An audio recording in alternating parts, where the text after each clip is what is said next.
Hey, Social Work Tribe, welcome back. In today's video, we're going to be doing the NASW Code of Ethics Breakdown Part 7, so stay tuned. Okay, so let's jump into it.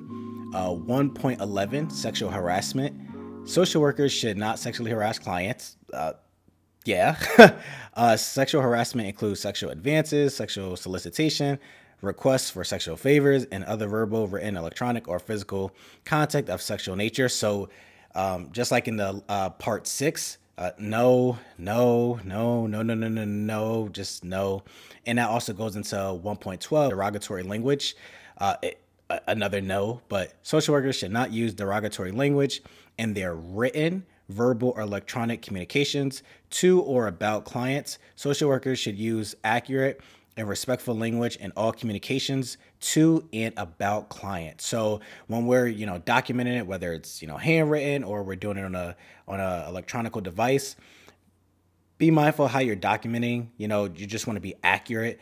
We don't want to put our bias, or any that type of language, derogatory language, when we're referring to a client, describing them, talking about their situation or anything like that. We're professionals. And again, what happens if that client wants access to their records, or anybody want access to their records for that matter, and they see a form of derogatory language in there? It's just not cool, Going into 1.13, payment of services.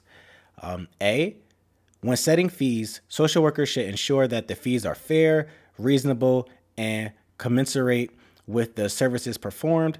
Consideration should be given to clients' ability to pay. So when we're setting our fee, if we're setting our fee, because I know sometimes we can work for agencies, organizations, that's kind of like out of our control. More so like, let's say if we have a private practice, or just in a position where we're providing services on our own as individuals, our own LLC or something, we want to try and make it as fair as possible. Inflation's a thing and all this other stuff, but we don't exactly want to charge $1 million for individual session type of thing. So just being mindful of that. And also with this, some private practice offer a sliding scale to help with situations like that where, finances are an issue or potential issue for a client. B, social workers should avoid accepting goods or services from clients as payment for professional services. So pause for a second. If we get a question on an exam that says something along the lines of, are social workers able to accept goods as payment for services? Well, let's refer to 1.13, payment for services. B, again, social workers should avoid accepting goods or services from clients as payment for professional services. Bartering arrangements, particularly involving services, create the potential for conflicts of interest, exploitation, and inappropriate boundaries in social workers' relationship with clients. Social workers should explore and may participate in bartering. So pause right there. Just like with even the physical contact, like in part 6, like, are we allowed to engage in physical contact? It's not necessarily saying, no, you're not. In 1.13, payment for services, they're saying, usually, like, we want to shy away from that. However, if we do decide to participate in like bartering and everything, right, we're responsible for setting the boundaries for this the relationship. Social workers should explore and may participate in bartering only in very limited circumstances, considered to be essential for the provision of services, negotiated without coercion, and entered into at the client's initiative and with the client's informed consent. So is the client initiating this bartering service? We're not saying, hey, you can't pay our fee, but we can do something else. Like you're a barber, you do hair, you do something. Let's exchange services. You have this profession, you're an electrician or something like that. It's like, whoa, hold on, time out. It has to be on the client's end to initiate that, and it's without any coercion, no manipulation on our end, where it's like, oh, we know this client has this service going on, so we'll offer them like, oh, we'll give you a couple sessions or provide this service if you can, use your skill set, your business to our advantage type of thing. Social workers who accept goods or services from clients as payment for professional services assume the full burden of demonstrating that the arrangement will not be detrimental to the client or other professional relationship. So again, when I talk about the full burden, it's like what a hassle, right? And typically speaking, we want to avoid that. And that's why, again, in 1.13 payment for services, it says right out the bat, like, hey, we want to usually avoid those type of things. Now, Ray, wait a second. How about if we're in a part of the world where bartering is acceptable and everything? If that's the standard practice, and that's usually what kind of goes down, and everything is like checking off, they're initiating that's a normal custom and everything. Yeah, we want to make sure we're accepting or leading with appropriate boundaries. There's no exploitation going on or nothing like that. And yeah, make sure it's appropriate, right? We definitely want to use our professional judgment, but we don't want to do any form of soliciting where it's like, oh, I know they have this going on, and we're going to like, all right, I'll give you 2 therapy sessions if you provide this service, or we'll do this, and it's just, why create the headache? See, social workers should not solicit a private fee or other remuneration for providing services to clients who are entitled to such available services through the social worker's employer or agency.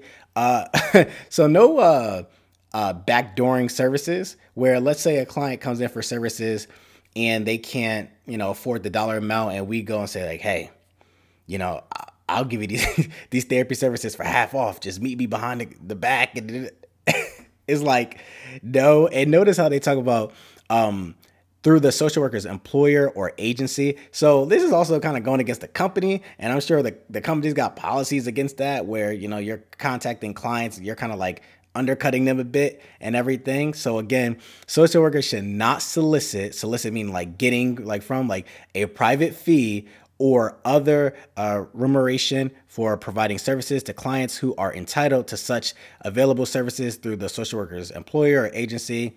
We don't want to undercut anyone, especially our employer or agency or anything like that. And let's keep it how it is, right? 1.14, clients who lack decision-making capacity.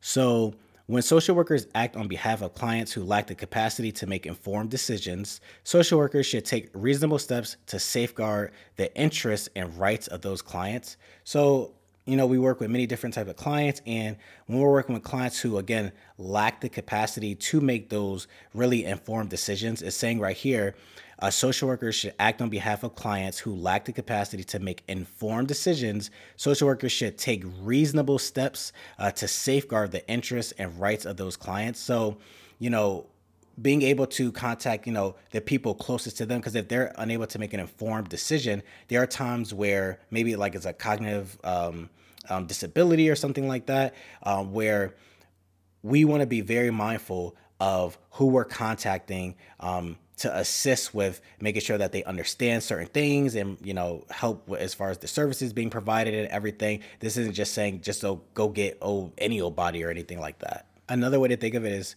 who has the client's best interest at heart? Is it their spouse? Is there their close parents, right? Type of thing. So again, at the end of the day, our interest is having the client's best interest at heart. 1.15, interruption of services. Social workers should make reasonable efforts to ensure continuity of services in the event that services are interrupted by factors such as unavailability, disruptions in electronic communication, relocation, illness, mental or physical ability, or death.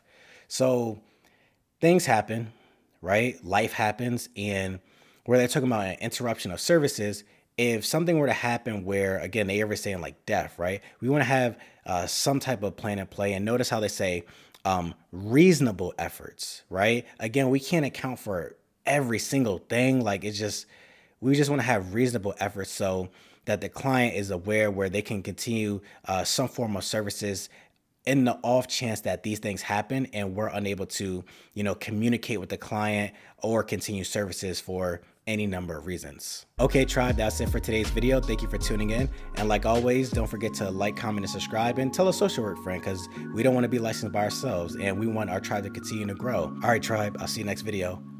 Bye.